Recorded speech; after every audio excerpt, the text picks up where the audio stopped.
Oh papa qui m'a commencé à révéler qui biso Fatime. D'accord. Ce que Kalamba tala le binga mo kona tout d'abord na sana de Bagdad. Ndenga zawana ya zala ki ne pilote. Alors il faut quoi ya gouvernement mobimbesa nini? Ekoya. Yangana na banda ko yebisa bino papa na ngai. Qu'est-ce qui se cache derrière pour exister? Il y a autre bengi ilunga na ba ndeko na biso msusu ya ba ministre. Il y a cache même il y a FCC. Voilà. Qu'est-ce qui se cache derrière? Et pourtant, il fallait pas comprendre. Dès rompre déjà autobengi coalition. Mutuna mutifaya repesa déjà autobengi démission. Nandenga calmement. Alors qu'est-ce qui se passe? Les lobes ça qu'on ridiculisait bango. Professeur Matalobi aujourd'hui ça ne va plus rater. Et puis Ilunga n'échappera jamais à la justice. À la justice. Voilà professeur Matalobi. Lobby Momona qui est raté, qu'est-ce qui se passe? Merci professeur. Professeur Matalobi Boye. Alobi Ilungamba. Donc il est Akobi Kate. Merci président. Ilunga Lelo Akobi Kate. Alors pourquoi Akobi Kate? Ce qui est tombé. Donc après il y a comme un dossier comme Matanango la justice. Alors justice n'est pas ça y est. Alors qu'est-ce qui se passe? Ils ont déjà après les lois qu'on raté puisque bah isoloir déjà ils ont déjà installé le bilan sapé. Parce que Babanda ko c'est la kaka ilunga. Yamana moni le to répéter sur ba faire to salawana. Yo pe salawana ko yoka. Puisque ilunga azana je o yazala ki on me kanamba ebisi clair. Ndengo zana o démissionner talingate mais yo luka moyen o se sauver. Mutoko sote kanambe puisque ndenga zawana papa sans te mentir oza papa nanga ito respectabino parlement elanda makatro ilunga kabila yebisi est clair alobi ndengo zawana omoni ndebo induire ngan tout d'abord na erreur FCC mobile puisque vous devez comprendre jeune nezalaki na se omoni oto bengi Raimo Chibanda o ba remplacer ke pa Nemi Mwilanya asalaki réunion ayebisaki ba député nyo surtout ya FCC que non kokota yoka Raimo Chibanda yebisi bango kokota na kati ya salle wana ezali koloba ete bo participer Raimo Chibanda député du FCC entrer dans la salle non pas pour siéger plutôt pour faire une motion mais exprimant la position du FCC ndo moni lobby to moni ba député ya FCC ba bandi ko na kati ya assemblée. Alors il faut comprendre ndenge sawana Raimo Chibanda pesa ki bango je. Alors ceux qui exagèrent oh ezana simana bango biso tozana problème te déjà moko antombolo en composition déjà gouvernement Fatime puisque il faut comprendre ilunga ndenga zawana yebi déjà que Fati a ça ko composer déjà gouvernement ce que moi déjà pour changer directeur à cabinet déjà cela veut dire le gouvernement mobimba libanda yango moni ba député ya FCC lobby bakendaki ndeto zobenda bango matoi bango moko kutu basi balobaki tolongwe na biso FCC mais toye ko adhérer na vision union sacrée. Alors vous devez comprendre bato wana kolongwa na bango na PPD na auto bengi FCC et ça ko ya libéra te puisque union sacrée za parti politique te union sacrée za nde vision mokonza mboka. Alors il faut comprendre bango basoya na freinage nde lelo il faut comprendre que non ilunga ako bikate. Donc toujours dans la actualité politique diplomatie les CSA réitèrent leur autobengi soutien na Mouko Ntombolo américain puisque autobengi Makamer c'est toujours lui l'ambassadeur à autobengi États-Unis d'Amérique en République démocratique du Congo. Alors qu'est-ce qui se passe? Baloba qui que non 2 ans au Fatia et qui na Bokondi tosepeli na yango pe toza ko soutenir toujours partenariat privilégié na biso et ça toujours en collaboration. Alors on doit comprendre que non, même Joe Biden place à Zalaki après ça les rêves. Alors bino surtout Hollandi et ça la Joe Biden et ça la Trump biso to signa qui partenariat na autobengi États-Unis d'Amérique. Ba signa qui état na mobuté puisque John Biden vous devez comprendre que non, parce que ba potopoto. Balobi à côté ici même autobengi ba PD na gouvernement na yi. Alors vous devez comprendre que batondenge wana biso toza na bango problème na administration ya États-Unis. Nde bango ba sali révélation balobi toza toujours ko soutenir Félix Antoine Tshisekedi Tshilombo. Toujours dans la actualité politique. Le chef de l'État a rencontré Madame Otobengi Salewo Zewek au président Dieu merci à Lobi. Azali présidente ya Otobengi Addis Abeba. Donc na Addis Abeba kuna bango bazana na président ya mwana mwasi. Alors ezalaki deuxième visite na ye na kati ya République démocratique du Congo. Alors il faut comprendre que non makamboza madame Fachi pesa beto na yebiso madame Saleh aye ko yebisa Fachi. Puisque tout est déjà conclu. Alors bindenge ozoya déjà na investiture ya Otobengi Union africaine.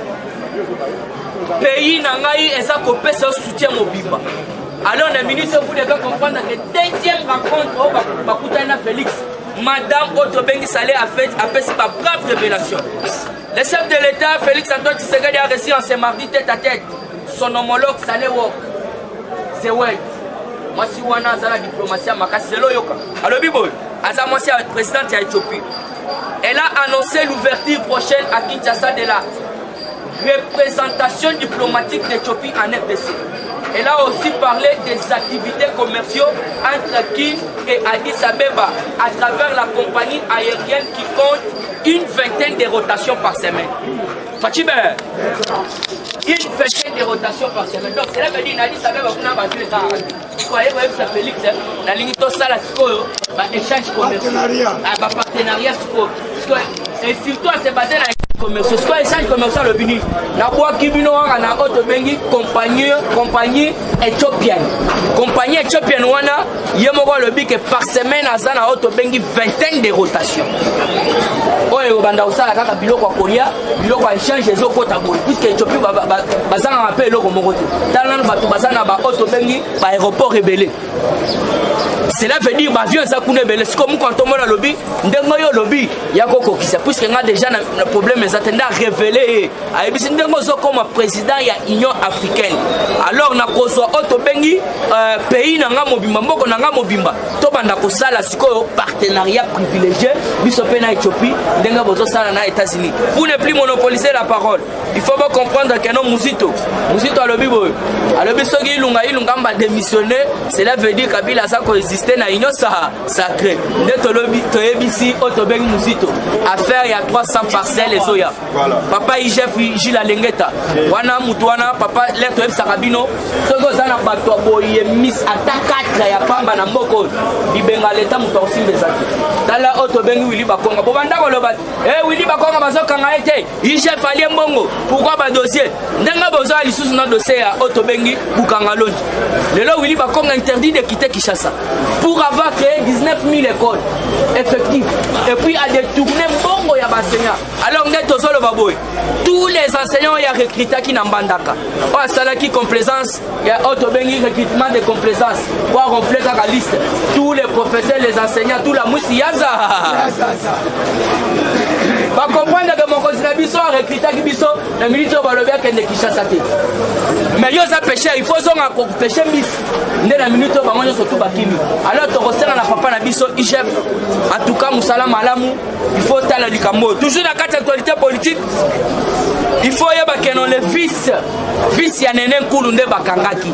Puisque vice ya nenen kulunde bakangaki, président Dieu merci peut-être na boloba na lombangu lobi alobaki bakangaki nenen kulu. Alors bakangaki nenen kulu to vice na ye bakangi pona usurpation de pouvoir. Aibi pouvoir ya baati lukwebo dossier wana. Bon mon état de droit, bango ba wele na ki FDC ye wana na boloko. Balobi bakatele 4 ans, biso to lobi ba bakisaka 0 na sima wana. Fachibe.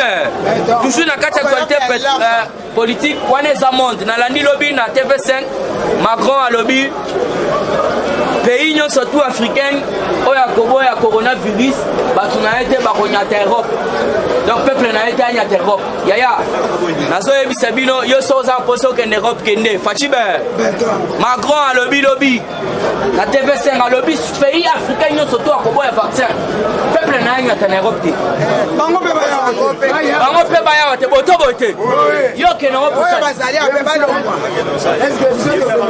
vaccin on est en ndenga ke ba diminuer peuple soko tali batu nyonso tu bazo vaccin ba video ali lukangu kuto lakisa sa ko ekizengi te mususu abeba face so abebi face te akoma neti pulu alors so ya komi paralysé te au mona ka komi yemoko atanga so donc cela veut dire vaccin eza mabe na Nigeria ba pesi biso information balinga ba ke kopesa bana ba sauter neti ba omoni neti ba miro bana ba sauter bana mike ba sauter ba boyi ko ba doyi vaccin alors vous devez comprendre que non vaccin wana eza mabe makasi pona chite wana diminuer mabota okobota lisusu te voilà komeka te sokomeki okobota te pona chite wana mutu nyonso to abando luka qu'est-ce qu'avait amené l'ambassadeur ya Rwanda na kati ya otobengi ndako ya mokonzi ya mboka alors selon nos informations ba signaler biso qu'il s'agit d'un mini micro hyper sensible donc voilà merci président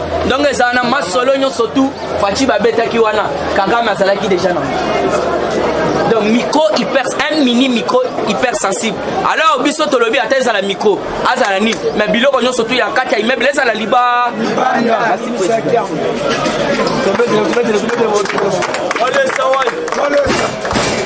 IDPS viva! Viva! IDPS viva! Viva! Fachibe! Fachibe! Bonjour, bonjour. Bonjour.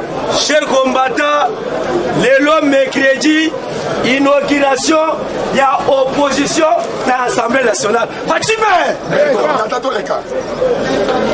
On doit comprendre que Biso IDPS, la Tanzania, de Lelo Yaya, PPD, Bakomi, la opposition. IDPS viva! Bazo est là. Pourquoi Baleli?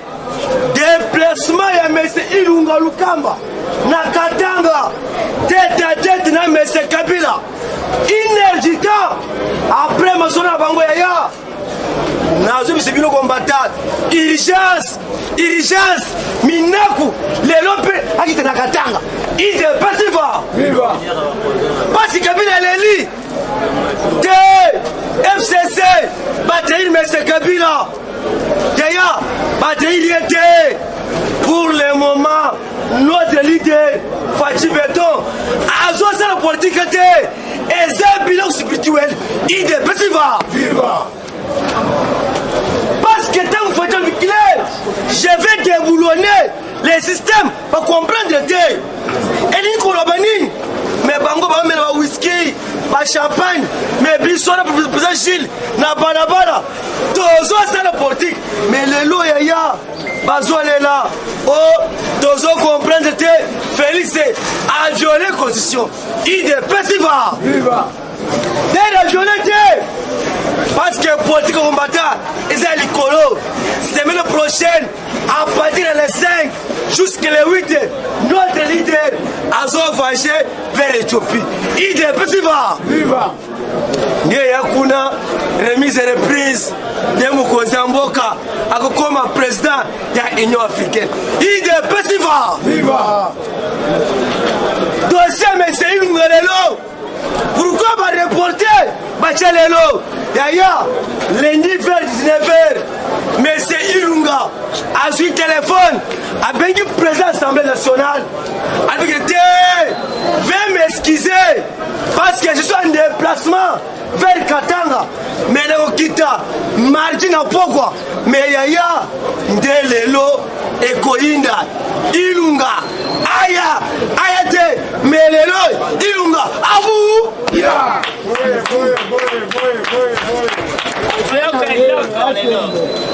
Il est passiva! Viva! Yaya politique est changé même la reste au monde.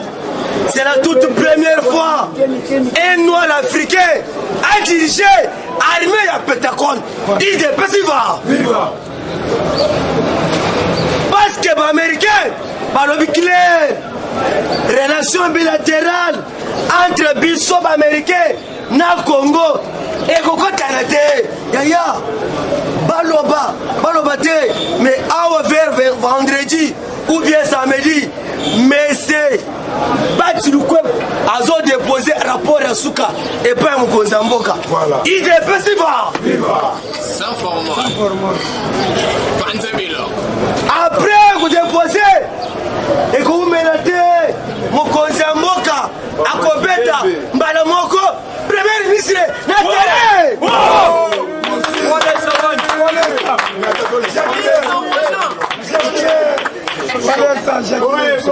Il est festival. Mais bien vous comprenez mais ça j'ai que musical vu que le 15 mars n'a parlé du peuple gouvernement libanais. D'ailleurs Moussa les bandits bazolé là parce que va comprendre mais les lots bazolé là pour votre information FCC Abou avant-hier 5 députés par rejoindre l'Union sacrée par José Mpanda Mbam de Tozali pour l'intérêt du peuple congolais mais yaya Batika Awa jour Jamal Kabound na Assemblée nationale ake musika pour le congrès mbongo bimaka 7 millions mais yaya bientôt Jani Mabunda na justice c'est lo enquête ya ba inspecteur d'ailleurs mbongo bimaka 21 millions sans formal ce n'est pas 7 millions mais Jamal Kabound avec la première phase mais normalement mbongo bimaka 21 millions de dollars. C'est le degré. Yaya lelo awa. Bazole là. Yaya pouvoir ya Fachimu Kontombolo. Et ça pouvoir ya Zambé. Il est festival. Fachi ça mon Zambé. Dimanche passé anniversaire ya Figolé Mbongo. Yo quel message Fachi Yoka message ya Figolé Mbongo nazo senge bino ba fidèle to sembela pona Fachi beto donc abongoli motema il est festival yaya eza Figolé Mbongo te eza eloko euti likolo ti et pas Figolé parce que Fachi est en Zambie c'est la première fois na quête Afrique un président de la République a zobi na quête prière n'a pas formule c'est Fachi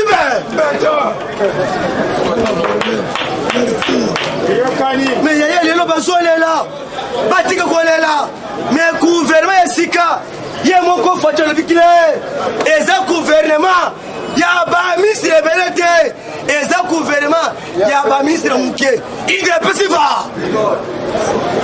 c'est 25 ministres là ngelo bazolela bazoluka négociation et zo simbate mais yaya sambela parce que pour le moment Congo mobimba et comme il a Fachi béton c'est baneli yo kambe c'est Kabila na ferme na niveau Lubumbashi membre FCC makambo FCC pona ngame c'est Kabila Abou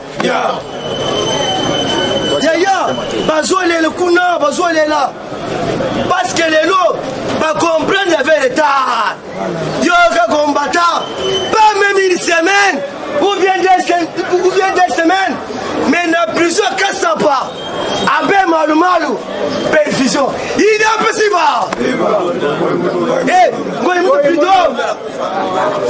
merci combattant akufa maître tala moto munini ngoli mulunda cerveau toboka na prison Kasapa oh nazo bela nazo comprendre le testament Bible Ancien Testament na Nouveau Testament Ancien Testament c'est Papa Etienne Nouveau Testament c'est Fachi bonne application Fachi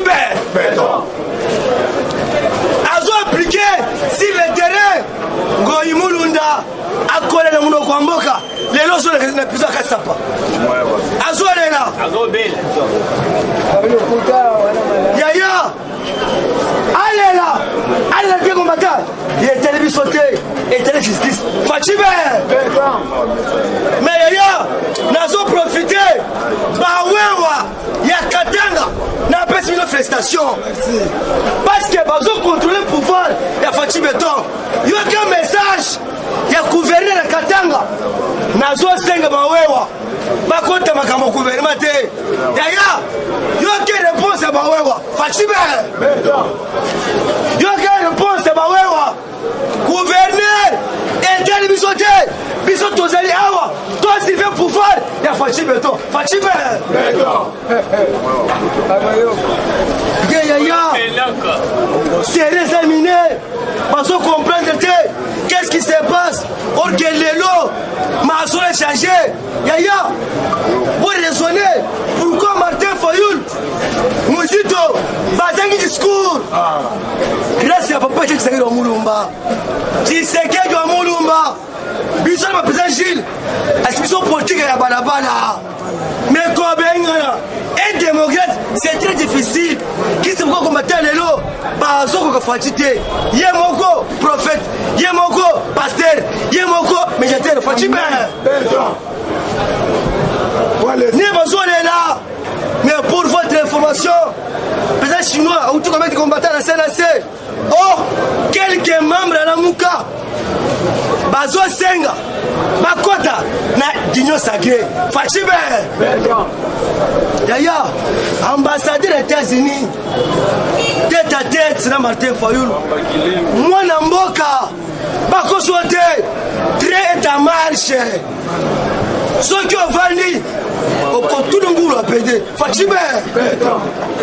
Vous l'avez pédé. Bien, le combattant, parce qu'on comprend de Dieu, or que sur le terrain, mais l'homme tête à tête. Vice-président, Éthiopie combattant tête à tête à Mozamboka. Alors, clair, na quête Afrique à Mobimba. Diplomatie, c'est Félix. Azo combattant, Azo Koka, co-dirigé, même États-Unis. Fatime. Mais awa, on doit comprendre que les combattants sont les combattants. Au colis en désordre. Parce que les combattants colis, et ça technique politique et Fatime Beton. De nouveau gouvernement. Mais il y a pour préparer bah, saute mouton dans la toilette. Fatime.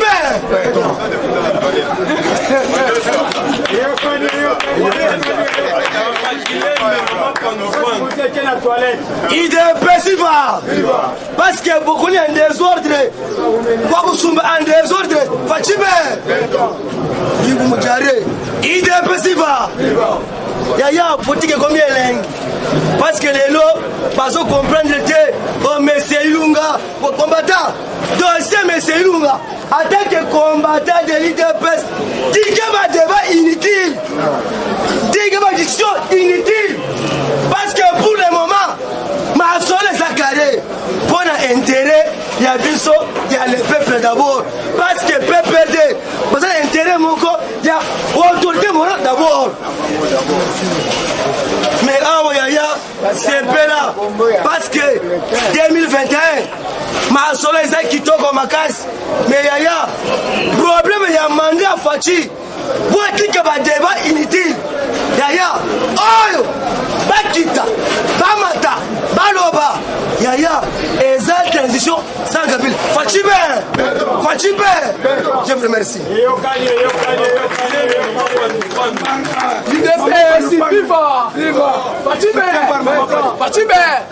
Na sepeli makasi parce que micro baladeur et puis si pourcentage ya inosa 95% ya inosa kebeta baboko makasi ya récite 95% ya récite ya inosa cré ba yebi mukonza mboka aumelana même ata ba diaspora ya Angola balbi no baso trouver Fatime Beton aza Cassandre aza visionnaire et puis azali intègre pe juste aza mutu bakoko kamba mboka seko na seko yango comprendre lelo na bisabino que non mission ya Ilunga ezalaki ni na kata gouvernement oyo mission ya Ilunga na bata Kabila na Kabila yemoko balingaki ba chiroche Félix Antoine Tshisekedi na 5 ans bakanisa kinde ba na kata 5 ans okende facha beti ba kindo basali ka des apamba yango moni ki pelekese makasi ezo mi kata ya Ilunga oyo et puis na sepe na professeur Mata alors si bango que non boza bazomba mineur boza ba professeur oyo ya miyi yebaka que mention de fiance ezaka pona mutu moko voilà mention de fiance ezaka pona mutu moko mais mention de censure eza pona mutu nyonso tu lokola de censure et gouvernement ezaki bango nyonso fa basani ni beta maboko makasi eza pona Ilunga kaka te nasaki bino nayebisaki bino la fois passée na société civile Georges Kapiamba alobi bato nyonso tu basali 2 ans na Kabila fo bakangama ande bango mpe babebisi mboka na biso oyo yango molobi professeur Mbata rappele bango susu bokanisa te kaka makambo ezaka mpona Ilunga ye moko mention de suicide ezali ka mpona mutu moko mais de censure eza mpona gouvernement nyonso oyo bosali salite na kati ya gouvernement balelaka te basali nini yango so mwana esika towuti na bango toke na bango pele oyo tokomi wa union sacré na biso eza makambo asika eza makambo akala te eza makambo asika yango moni mokonzi ya mboka biloko nyonso surtout na union sacré ekozala ya sika parlement na biso moko ezala ya sika gouvernement na biso ya sika epe vie sociale ya 2021 ezala ya sika yango moni mokonzi ya mboka biloko mosusu azongi kobimisa yango te même ta budget papa tokomi na budget moko ya makasi soki toyeba te budget na biso emati makasi mais mokonzi ya mboka akobimisa yango na union parce que oyo nyonso baza bakolere yango moni Fachi Beton ayebisi bango ke tono biso makala kuna toza na 4 stade Kabila papa Kabila asokanga pa okeba to kutu Caleb Néhémie Bochad na Kabila bango baza na mandat d'arrêt baza na rapport ba pingi baza na 4 et puis mandat d'arrêt ya qui plus vite que possible na 4 personnes parce que baza ba criminel au sommet de l'état baza na bango plus vite que possible yango moni puso makala na biso kuna 4 salles eza vide na bato bakotite kotambo kabiba ni to kaka bacha ngo aswe pona ni bazo garder 4 salles na puso makala il faut comprendre Kabila akokota yemo na 4 puso makala faut bakota na bakoliti na hello asidi que non il a fait beaucoup de crimes na kata mboka biso na sepeli na comité international et puis na sepeli na États-Unis Israël ba ici Fachi Beton na union sacrée keba kosala erreur et ça démarrage ya sika et puis ça démarrage ya libela yebaka gouvernement au surtout sali kaka black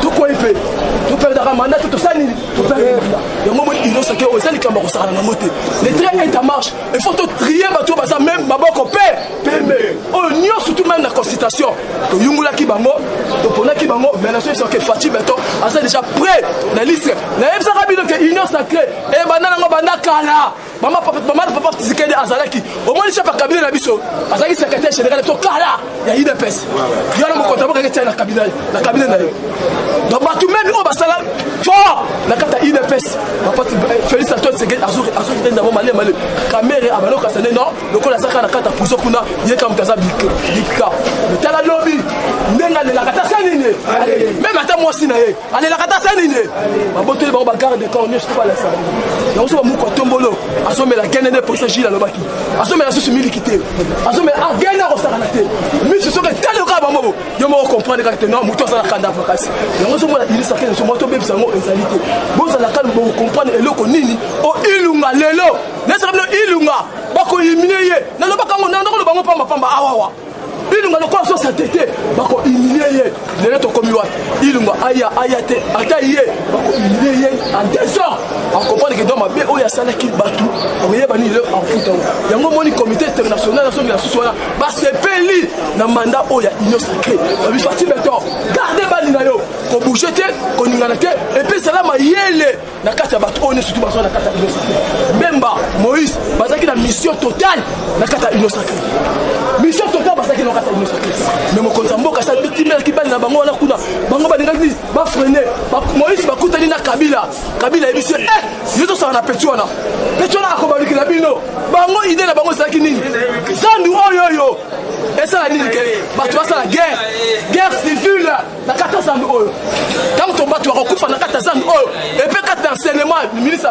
wili bakongo ntango bana bakozala confort 4 mois bana bazotanga te mpo na covid-19 te bakokosa mais batuka bango kosilika guerre civile ntango ekokwea bango bazalaki na posa ya nini ya 1+4 esonga na kati ya mboka na biso union sacré batufe yango mpo babeke union sacré ekokende seko na seke boyebaka ngo même ministre intérieur lobi kakonde alobaka ta sa nini alobi bokita bomata élection tina 2028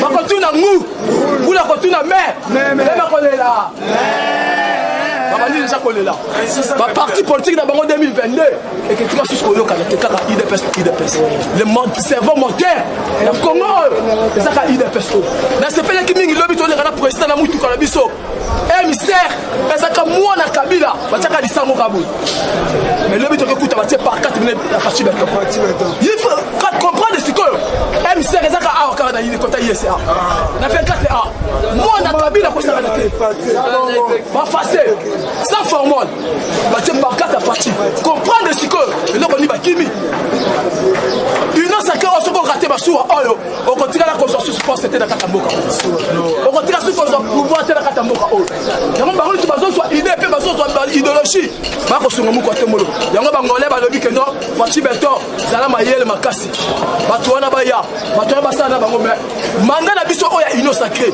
oyibi kaka ata lutu tokokanga yo état des droits choses en marche même atomoni rapport ya maping oyo tozokende yango plus vite possible bato wana surtout baza na rapport ya maping oyo comme déjà 10 personnes tokangi yebaka na sile na sepe na Gilles Ilingeta nzamba pambola mingi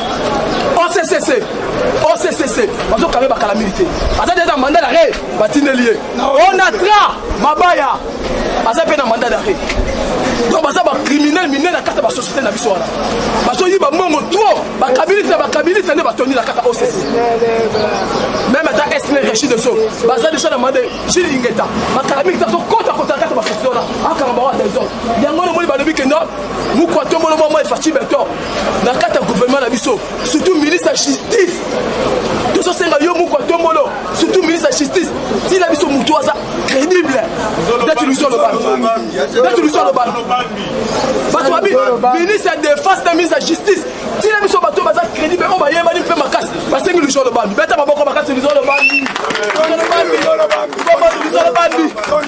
tolérance zéro akosimba bango kosaka te eza ngai te mokonzi ya mboka eza ngai te eza pepe congolais nde basengi ministre ya justice na ministre ya défense kosala erreur te pepe basengi luso lobambi tina biso na kati ya justice po ye nde moto ayebi mboka mala bakoropeye nanu te yango so comprend toujours sabino ke non lokola déjà opération yungula na kati ya kabila mokonzi ya mboka lokola ebandi omona baconseiller sikoyo ndenge bakokoma bango surtout ande bakokima ande bakozala susu te déjà tobandi déjà opération na kati ya kabila mokonzi ya mboka parce que bango mpe basala mokonzi ya mboka bazali bamain noire baboko salite na kati ya gouvernement oyo basali eloko moko te babemisi pro baprojet papa mokwatombono na desa oyo azalaki na baprojet moko kitoko na kati ya mboka na biso mais ebebi kaka boye bana babemisi yango me baministre ya biso idps balobaka na bango comme lokola